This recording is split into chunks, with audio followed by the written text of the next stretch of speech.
नमस्कार दोस्तों, आज एक बार पुनः आपका हम स्वागत करते हैं अपने चैनल गांव गाथा पर। मैं हूं धर्मेंद्र पांडे और आज हम लोग जिला सिद्धार्थनगर के भनवापुर ब्लॉक में एक ऐसे गांव में आए हुए हैं जहां पर विकास की एक नई गौरव गाथा लिखी जा चुकी है। आपको यकीन नहीं होगा, लेकिन आपको हम यहाँ की स्थिति से रूबरू कराएंगे तो आप खुद विस्मित हो जाएंगे इन सब चीज़ों को देखकर। इससे पहले मैं इस गांव की स्थिति को आपको कैमरे में दर्शाऊं, उसके पहले मैं इस गांव के जो प्रधान जी हैं मिस्टर दिलीप त्रिपाठी जी, मैं उनसे आज आपको रूबरू कराना चाहता हूं और हम आज जानेंगे कि यहाँ तक इस विकास की यात्रा में इनका कितना योगदान रहा और क्या क्या दुश्वारियां रहीं, कैसे कैसे आप यहाँ तक आए और इस पूरे गांव को कैसे विकसित किया और आगे की चीज़ें, आगे क्या प्लान है इस गांव की बेहतरी के लिए, हम आपसे जानेंगे। तो इस कड़ी में आइए हम लोग आज मिलते हैं दिलीप कुमार त्रिपाठी जी से। सर, आपका बहुत बहुत स्वागत है हमारे चैनल पे गांव गाथा पे। और हमारे दर्शक बहुत उत्सुक थे आज इस चीज़ को लेकर कि आज हम लोगों ने एक पोस्ट भी डाली थी कि आज हम लोग एक ऐसी जगह पे जा रहे हैं जहाँ पे विकास ने अपने सारे मानदंड को तोड़ के बहुत आगे की यात्रा तय कर ली है। तो आज सर आप अपना एक संक्षिप्त परिचय हमारे दर्शकों को दीजिए और थोड़ा सा आप अपने गाँव के बारे में हमें बताइए। सर, मेरा नाम दिलीप कुमार त्रिपाठी है और मैं सन 2015 में पहली बार इस गाँव का प्रधान बना जी। तो करीब 2004 में मैं पढ़ाई लिखाई के बाद में, चूँकि गांव में रोजगार के संसाधन नहीं थे और विकास के कार्य भी उस तरीके से पहले नहीं हुए थे जी, तो अपना बिजनेस करने के लिए मैं जिला मुख्यालय में मैंने अपना सोलर का व्यवसाय चालू किया। ओके।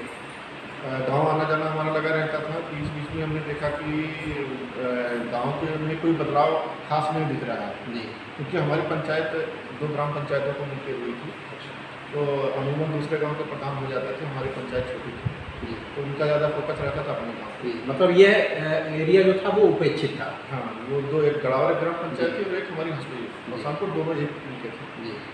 और करीब 2014 में मैंने अपने माध्यमों से बागवा करके गांव में जो मुख्य सड़क थी वो सीसी रोड बनवाने के लिए मैंने प्रयास किया जब तो काम में कराने के लिए गांव में पहुंचा तो कुछ गांव के लोग ऐसे लोग थे जो नहीं चाहते थे गांव विकास जी। तो उन्होंने विरोध करना शुरू कर दिया कि नहीं, गांव में सड़क नहीं बनाने देंगे और ये ज़मीन हमारी है, सड़क की ज़मीन को अपना बताने लगे। तो काफ़ी परेशानियाँ हमें हुई। थाने पे जाते थे, तहसील मुख्यालय पे, तो हर जगह एक ही सवाल होता था कि क्या प्रधान हो, तो मेरा जवाब तो नहीं, बीडीसी हो नहीं, तब फिर आप क्या हो, क्यों इतने गांव में आप इतना इंटरेस्ट क्यों ले रहे हैं?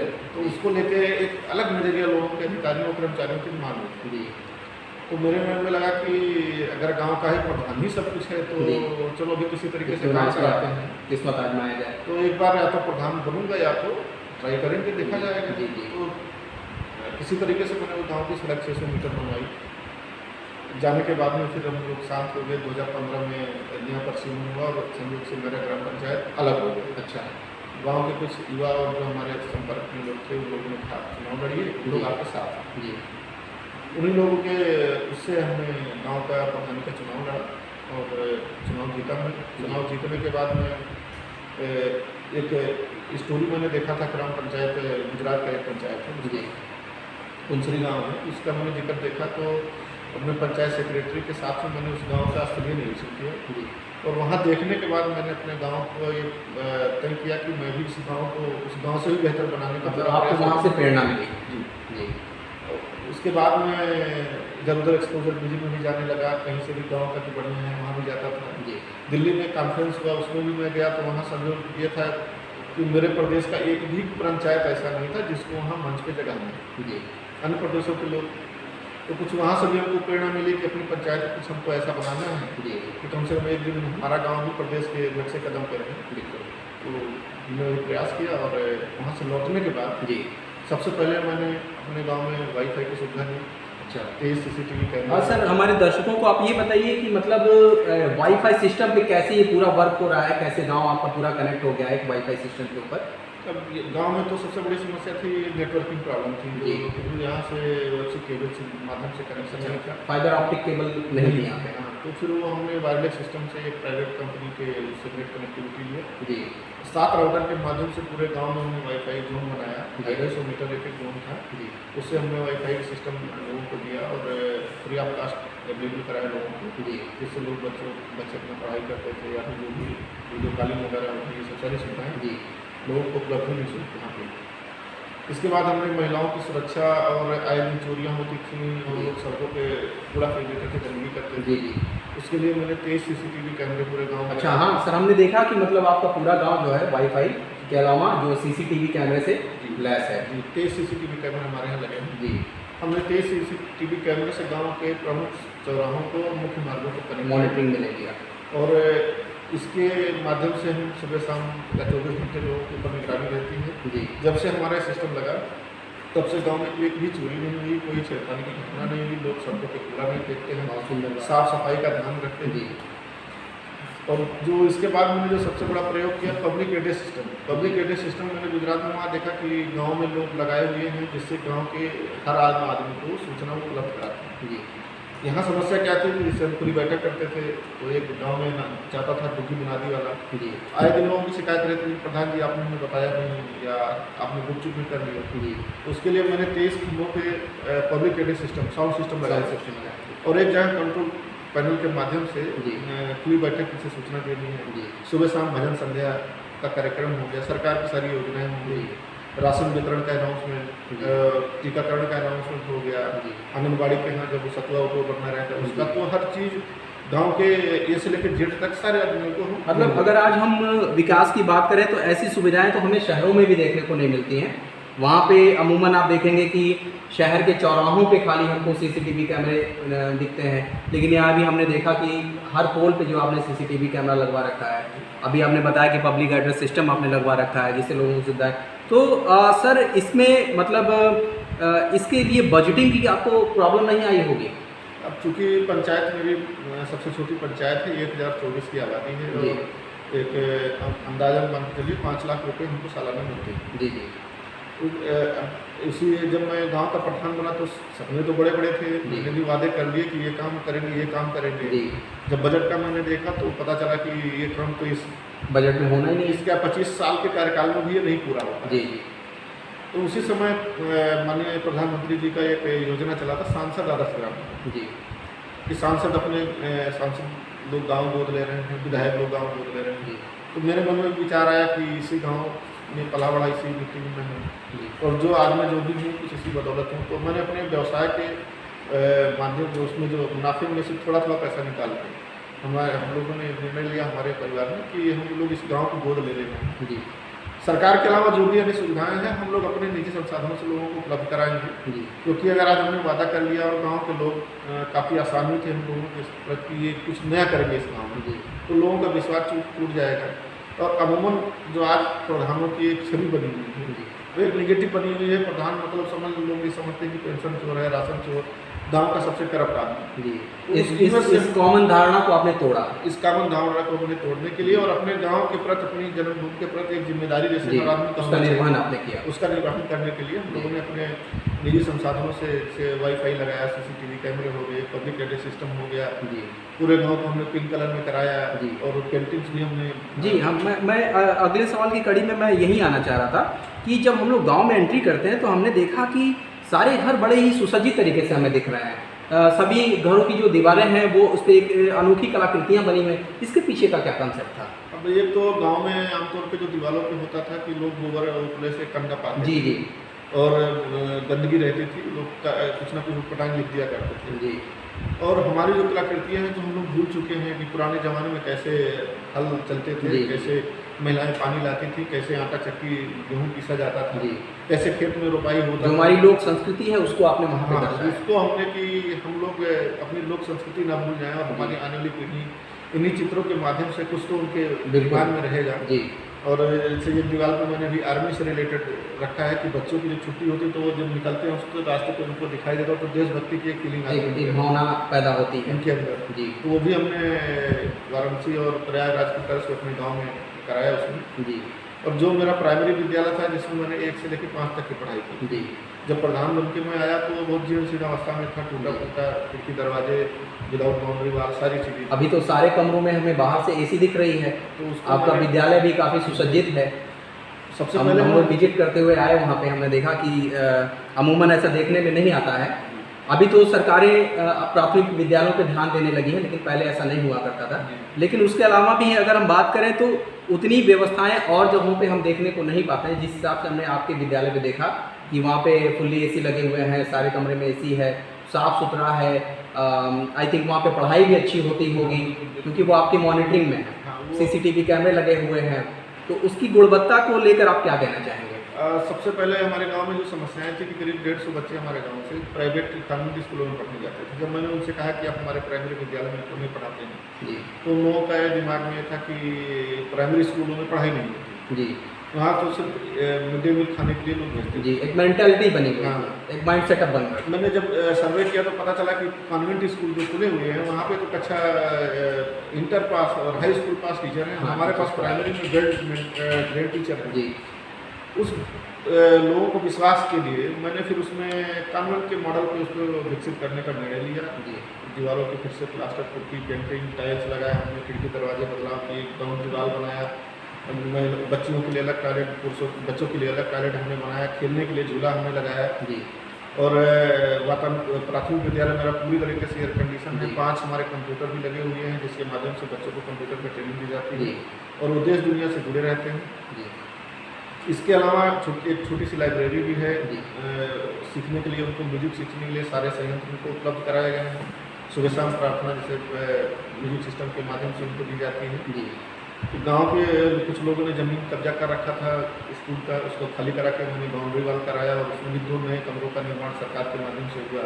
जी तो आज ये विद्यालय मेरा पूरे प्रदेश का एकलौता ऐसा विद्यालय है जो प्राथमिक की पूरा वातानुकूलित और हर सुविधा से जी जी लैस है। जो बड़े बड़े कॉन्वेंट स्कूल में सुविधा है वो मेरे गांव में है और मेरे गांव के बच्चों को सारी सुविधाएं मैं दे रहा हूँ। जी और एक इसमें खास बात ये है कि 14 बच्चे उसमें सरकारी कर्मचारियों के पढ़ते हैं। यहाँ जो टीचर हमारे हैं जी उनके बच्चे हैं, आशा बहु, आंगनबाड़ी, सफाई कर्मी, इन सबके बच्चे मेरे वहाँ पढ़ रहे हैं स्कूल में, जिससे लोगों को ये विश्वास बढ़ा कि अगर टीचर अपने बच्चों को पढ़ा रहा है इसका मतलब क्वालिटी पढ़ाई हो रही है। आज 227 बच्चे हमारे प्राथमिक विद्यालय में और 65 हमारे जूनियर विद्यालय में हैं। जी हमारे यहाँ ये कंडीशन है कि आज जगह नहीं है, जिसके नाते हम बाहर के बच्चों का एडमिशन नहीं ले पा रहे। अच्छा सर, अभी हम लोग बैठे हुए हैं एक सभागार में, जो कि ये सभागार किसी डीएम ऑफिस से कम नहीं लग रहा है।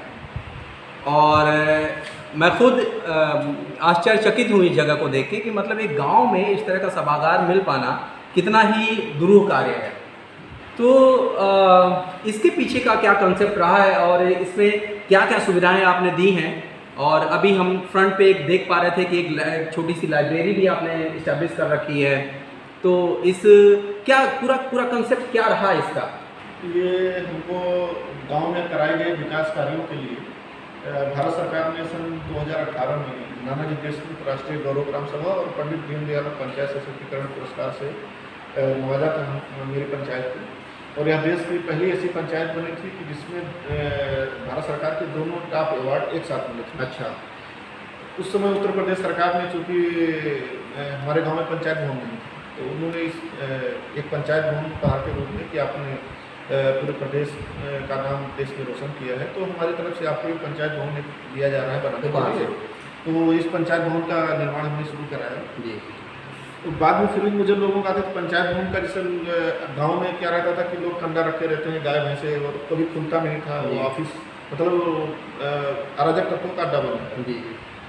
मैंने उसको ये ऐसा प्लान किया, मैं सोचा कि इसको ऐसा बनाया जाए कि लोग पंचायत के ऑफिस में आए तो उनको एक फीलिंग हो कि ये पंचायत का ऑफिस किस तरीके से होता है और कैसे पंचायत इसको संचालित कर सकती है जी।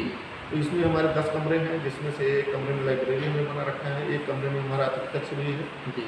बाकी लेखपाल के लिए अलग कमरा हमारे पास है, कृषि विभाग के लिए अलग कमरा है, एक जन सेवा केंद्र के लिए हमने अलग से आरक्षित कर रखा है, और एक बड़ा कमरा हमारा ग्राम प्रधान का कमरा है जिसमें करीब 20 लोगों की बैठने की व्यवस्था है।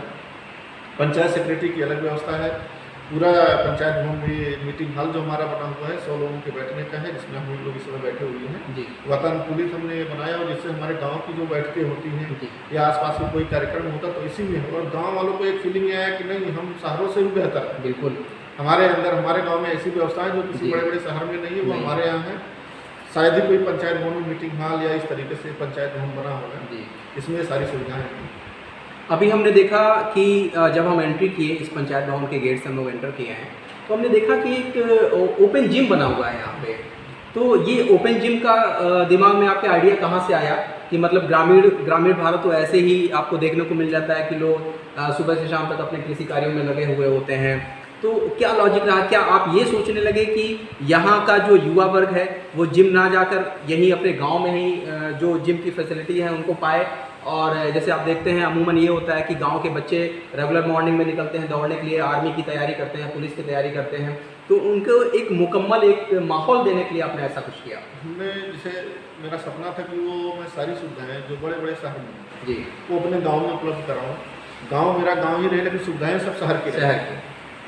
भारत सरकार की जो मनरेगा योजना है, मैंने उस मनरेगा योजना का एक एक बिंदु पे बहुत गहन अध्ययन किया। तो उसमें तो सारी चीज़ें, यहाँ तक कि ऑल वेदर रोड से लेके ये जो सारा काम है, एक एमपी और एमएलए से भी ज़्यादा, मतलब ग्राम पंचायतें अगर चाहें तो किसी विधायक सांसद के सामने हाथ में उनको फैलाना पड़ेगा, उनके पास खुद इतना एसेट है कि उससे वो काम करा सकते हैं। जी मनरेगा के माध्यम से मैंने एक ओपन जिम लगाया कि जिससे कि लोगों में एक फीलिंग आए कि नहीं, ये हम स्वास्थ्य के लिए व्यायाम कितना ज़रूरी है, और इंटरेस्ट लोगों का पैदा हो 1 से 2, 2 से 4, 4 से 10, 4 इस तरीके से। तो ओपन जिम मैंने लगाया, तो सुबह शाम यहाँ पे गांव के युवा वर्ग, बुजुर्ग भी आते हैं जो ओपन जिम में यहाँ करते हैं। ये पूरे पूर्वांचल का पहला मेरा ऐसा ओपन जिम लगा है। और इसको लगने के बाद अन्य ग्राम पंचायतों में स्पीड पकड़ा हुआ, करीब 2 दर्जन पंचायतों में ओपन जिम लग चुका है मेरे जिले में।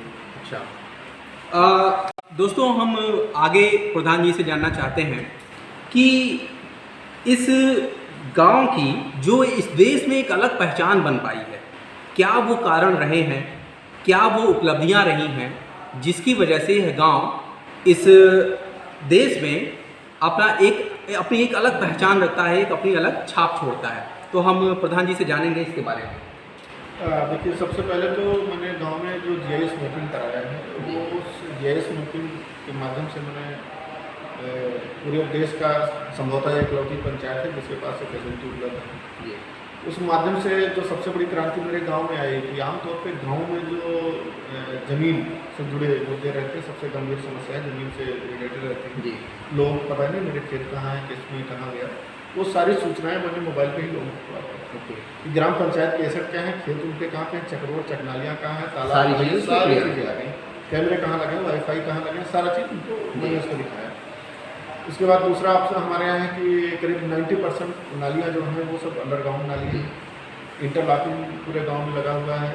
पूरे दीवारों पे जो कलाकृतियाँ बनी हुई साफ सफाई से संबंधित उसके लिए हैं। गाँव में 40 कूड़ेदान लगे हुए हैं जिससे लोग अपना कूड़ा उसमें डालते हैं और ठेले के माध्यम से हम उसको उठवा के अलग से डिस्पाइल करते हैं। हर कमरे पे LED स्ट्रीट लाइट लगी हुई, बिजली की 45 सोलर स्ट्रीट लाइट लगी है जिससे बिजली रहे या न रहे मेरा पूरा गाँव रोशन रहता है।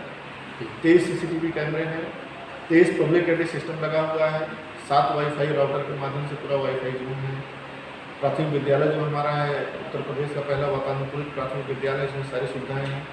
बच्चों को खेलने के लिए हमारे पास एक उद्यान भी मैंने बनाया और जिसमें झूले और कई आइटम लगे हुए हैं वहाँ पे। और समूह के लिए हमने पंचायत भवन के कैंपस में एक समूह सेट भी बनाया हुआ है जिसमें गांव में 5 समूह, तो समूह की महिलाएं वहां बैठ के आपस में बातचीत करती हैं, जो भी रहता है। और पंचायत भवन परिसर में ही मैंने ओपन जिम का निर्माण कराया है जिससे कि जो यहाँ पंचायत भवन अपना काम के लिए आते हैं पंचायत में, वो अपना अगर समय रहे तो वो देखते हैं तो उनके मन में फीलिंग आती है कि लाओ एक्सरसाइज भी किया जाए। एक हमने अभी आटा साइकिल रखी हुई है गाँव में ही पंचायत परिसर में, जिससे कि लोग उसमें गेहूँ पीस लेते हैं और 20 मिनट में 1 किलो गेहूँ पीसते हैं और 300 कैलोरी उनकी बर्न भी होती है। पंचायत भवन में वो सारी फैसिलिटी हमने उपलब्ध कराई हैं। ये 3200 स्क्वायर फीट में बना हुआ वातानुकूलित पूरा पंचायत भवन हमारा है। पंचायत परिसर में ही पंचायत भवन में ही एक हमने फव्वारा भी लगा रखा है जिससे कि गाँव में आके आकर्षण का एक केंद्र बना रहे। पुराने मंदिर थे हमारे यहाँ, कई सौ साल पुराना जीर्ण सी व्यवस्था में था, उसका भी हमने निर्माण कराया। जी पिच रोड का निर्माण कार्य इसमें हमारे गांव में चल रहा है। जी। गांव के अंदर लगभग मान के चलिए कि अब सिर्फ जहां हमारे पास 1200 मीटर इंटरलॉकिंग की रोड थी, आज वो घट के हमारे पास 400 मीटर रह गई। हमने गांव के अंदर भी जहां तक 4 मीटर की सड़क हमको मिली, वहां तक मैंने पिच करा दिया। जी ये हो गया। हर्बल पार्क का निर्माण हो गया हमारे यहाँ, जिसमें सारी जड़ी बूटियों से रिलेटेड सारे औषधीय पेड़ अच्छा उसमें रहेंगे। जी हिंदुओं के लिए अलग अंत्येष्टि स्थल का निर्माण हुआ है, जी। मुस्लिम्स के लिए अलग उनका अंत्येष्टि स्थल दोनों दो तरफ हैं, दोनों का निर्माण हो गया है। जी लगभग गाँव के अंदर 90% कब्जे जो सड़कों में लोगों ने धूल गड्ढों में किए थे, सारे कब्जे से मुक्त हो चुके हैं। जी चक्रोड भी करीब 5 किलोमीटर चक्रोड मैंने मिट्टी पटाई कराई है, वो भी अतिक्रमण से मुक्त कराया है। तालाब की खुदाई करा के जल संरक्षण का भी हमने काम किया है। जी 5 समूह का हमारे यहाँ गठन हुआ, जिसके माध्यम से लोग अपना रोजगार का उपलब्ध करा रहे हैं अवसर। 30 हमारे पास जो मनरेगा से मैंने उनको पशु शेड और बकरी शेड दिया, जी कि जिससे लोग बकरी का पालन गाँव में कर रहे हैं। और अच्छा, मतलब जो घारी हुआ करती थी हाँ, उसको- अब वो शेड का रूप ले हाँ, चुकी है। वो उनको जैसे ग्राम सभा के माध्यम से दिया गया है कि यदि आप बकरी का पालन करते हैं तो आपको एक बकरी शेड बना के ग्राम पंचायत देगी। जी और जो भैंस या गाय का पालन उन्होंने शुरू किया दूध के लिए, दूध के व्यापार के लिए, उनको भी अलग से ग्राम पंचायत द्वारा उपलब्ध कराया गया। तो लगभग 30 लोगों के यहाँ ये निर्माण हुआ है, जी बकरी शेड और भैंस शेड का हमने निर्माण कराया। जी। तो दोस्तों आपने देखा ये प्रधान जी थे, और मुझे नहीं लगता है कि विकास को अगर आपको समझना है तो इससे बेहतर जगह कोई आपको ढूंढनी चाहिए। तो दोस्तों हम प्रधान जी से जानेंगे कि प्रधान जी ने इस ग्रामीण भारत के लिए इतना कुछ किया, इस क्षेत्र के लिए इतना कुछ किया, इतनी बड़ी उपलब्धियां इन्होंने इस क्षेत्र को दी, तो क्या सरकार ने इनको उपेक्षित किया या फिर सरकार ने इनको इस कार्यों के लिए प्रोत्साहित करके कुछ आगे कार्य भी किया? तो प्रधान जी आप कुछ बताएंगे हमारे दर्शकों को?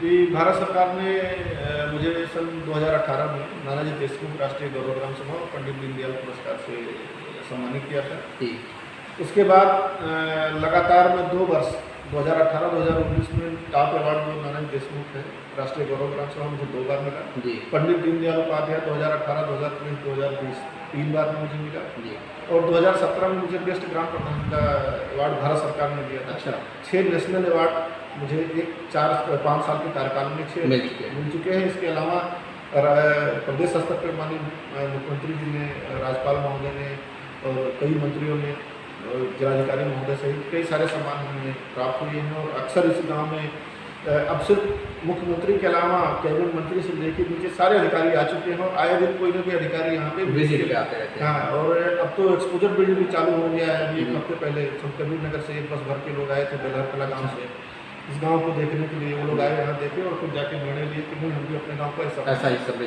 ऐसा बनाएंगे। जी जो सबसे बड़ी समस्या थी हमारे गांव में स्वास्थ्य केंद्र कोई नहीं जी, उपलब्ध नहीं था और लोगों को दूर जाना पड़ता था। जी अभी हमने हाल ही में एक 2000 स्क्वायर फुट में अस्पताल बना के राज्य सरकार को डोनेट किया है। जी। उसको राज्य सरकार ने प्राथमिक उप स्वास्थ्य केंद्र के रूप में अधिकृत करते हुए जल्द ही उसमें नियुक्ति डॉक्टर्स वगैरह की नियुक्ति करने जा रहे हैं। तो जिससे गाँव में ही लोगों को स्वास्थ्य सुविधाएं सारी बाहर नहीं जाना पड़ेगा। बाहर नहीं जाना पड़ेगा। और आरओ प्लांट भी हम एक लगा रहे हैं, सामान आ गया हमारा उसमें, उसके माध्यम पेयजल की सुविधा पे भी आप हाँ, उसमें क्या है कि 5 रुपये में 20 लीटर हम हर घर को उपलब्ध कराएंगे शुद्ध पेयजल के लिए। जी अभी तो बाहर से 30 रुपये में लाते हैं, जी। 5 रुपये में उनको उपलब्ध कराएंगे। जी तो स्वास्थ्य, शिक्षा और चिकित्सा तीनों का जो मेन टारगेट सरकार का जो वो फुलफिल कर रहे हैं। जी सिर्फ एक चीज़ रह गया है कि गांव को आत्मनिर्भर बनाना। जी मेरा अगला जो है उसमें नेक्स्ट स्टेप रहेगा कि गांव को हम कैसे आत्मनिर्भर बनाएं और गांव में ही लोगों को रोजगार उपलब्ध कराएं,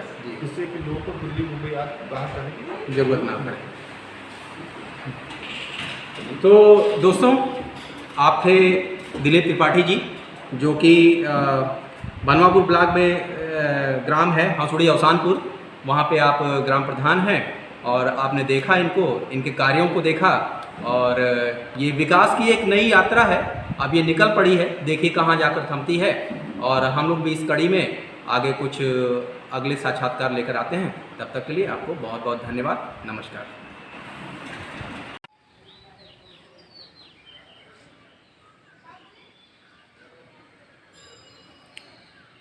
दोस्तों आप देख सकते हैं जिस ग्राम पंचायत में हम खड़े हैं इसका नाम है हसुड़ी अवसानपुर और मैं इस समय यहाँ के प्राथमिक स्वास्थ्य केंद्र में खड़ा हूँ जो कि अभी निर्माणाधीन है और यह ग्राम पंचायत सरकार के मानकों पर खड़ी नहीं थी कि यहाँ पर स्वास्थ्य केंद्र बनाया जाए।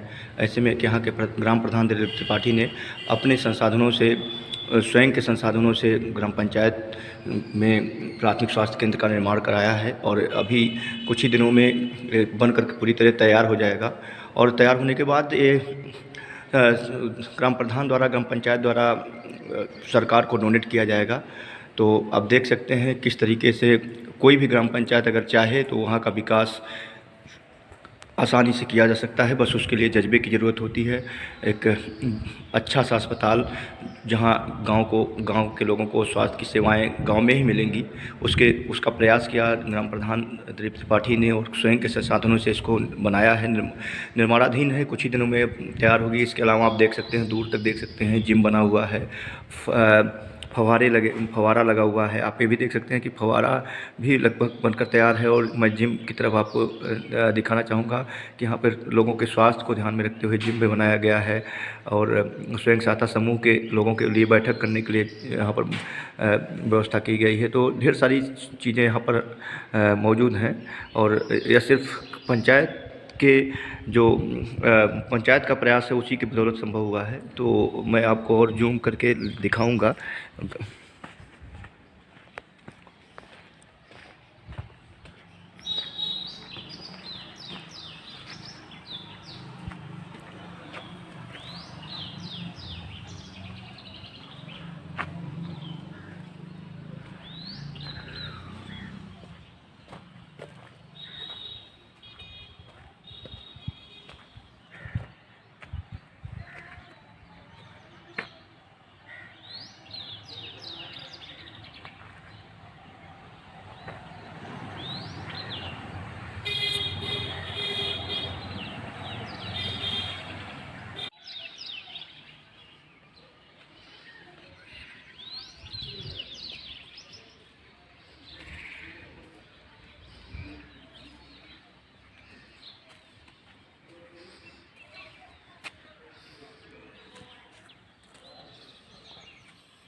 डफी लगा जो फिर उसमें ना पंखे और